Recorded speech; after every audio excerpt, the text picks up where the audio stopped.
Melinda and HarperAudio Australia present this unabridged recording of Red, written by Felicity Mclean and read by Meg Hoult.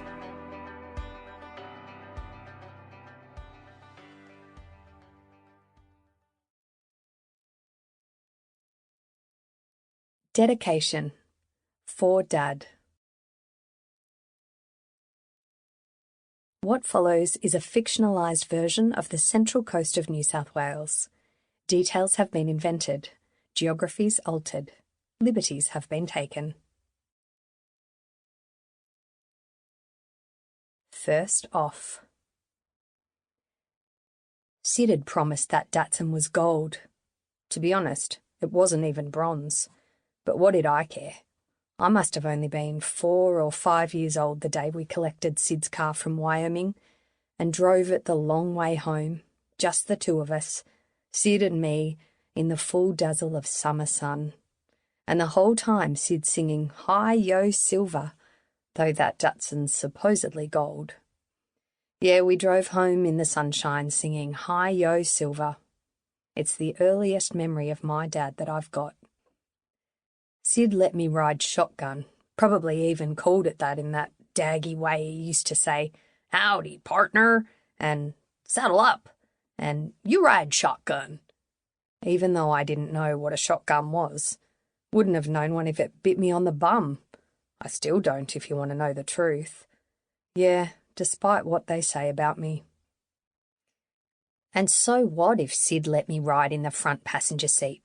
Sure, there were probably laws against that kind of thing, but still, there's me sitting up next to him, yeah, perched like royalty on his balled-up jacket, just so's I could see over the dash.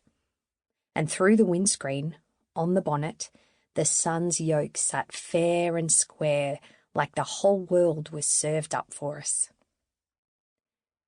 That Datsun was a 2-tone white-brown number, like riding round in a block of Cadbury's top deck. Yeah, the 180B was Sid's first car, and they say you never forget your first. Sure, there were other cars before the Datsun, and there've been other cars since, like the Sandman that Sid was just minding for a mate, and later the Tirana that showed up and then shot through so quick it gave a kid whiplash to witness. But that Datsun was the first car that Sid paid good money for. Probably the only one, if I'm honest with you. And who cares that it was used, and that it came with used cigarette smoke and burns on the bucket seats to boot? Because that Datsun was ours. It was mine and Sydney's. Sid was tickled pink with the shit-coloured thing.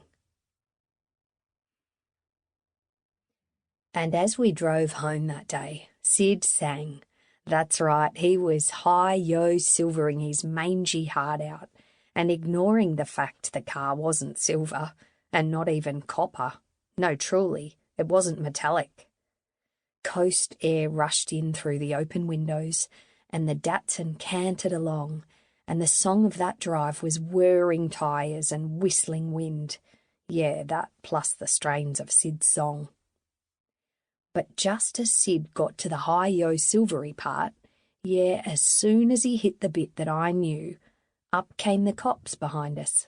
Blue lights flashing, high beams blinking, and their siren drowning out Sydney's tune. They directed us to pull over, so Sid slipped off the highway and into an emergency bay, and we sat, silent in that shoulder of the Pacific Highway, yeah, waiting to learn our offence. And didn't the cops take their own sweet time getting out of their patrol car that day? I guess even at that age I must have asked Sid what we'd done wrong, but if he answered, I don't remember his reply. Fear had swooped in and stolen Sid's voice. Or maybe it was anger, hard to say. I remember those cops, though. There were 2 of them, there at Sid's windowsill, all swagger and smirk. Yeah, all scorn. Asking to see Sid's licence, and "Is this you, Mr. McCoys?" Sample complete. Ready to continue?